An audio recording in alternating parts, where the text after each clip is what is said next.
प्रणाम। हम सुरभि सिंह नवरात्रि के पावन अवसर पर एक बहुत ही प्यारा देवी भजन लेके आइल बानी। ई देवी भजन हमरा उम्मीद बा कि रउरा लोगिन के बहुत ही अच्छा लागी और अच्छा लागो तो रउरा लोगिन लाइक जरूर करेम लोगिन और ज़्यादा से ज़्यादा शेयर करेम लोगिन और हमरा चैनल पर नया होखेम तो सब्सक्राइब जरूर करेम लोगिन। सब्सक्राइब करल ना भूलेम लोगिन ताकि रउरा लोगिन के ऐसे ही प्यारा भजन हमेशा मिलत रहो।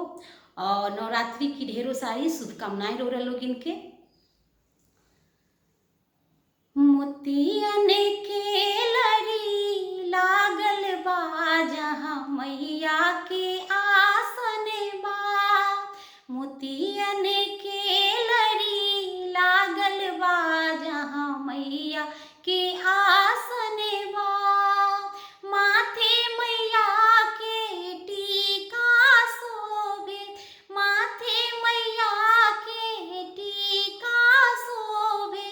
टीका में हीरा जड़ावल बा जहाँ मैया के आसन बा।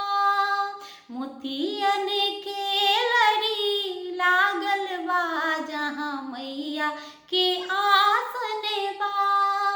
काने मैया के कुंडल शोभे, काने मैया के कुंडल शोभे। कुंडल में हीरा जड़ावल बा जहाँ मैया के आसन बा। मोतियन के लड़ी लागल बा जहाँ मैया के आसन बा।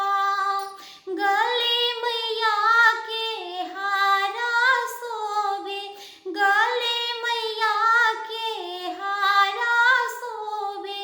हारा में मूंगा जड़ावल बा जहाँ मैया के आसन बा। मोतियन के लड़ी लागल बा जहाँ मैया के आसन बा। हाथी मैया के कंगना शोभे, हाथी मैया के कंगना शोभे।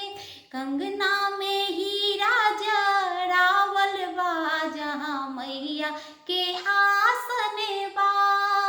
मोतियन के लड़ी लागल बा जहाँ मैया के आसन बा। पावे मैया के पायल शोभे, पावे मैया के पायल शोभे।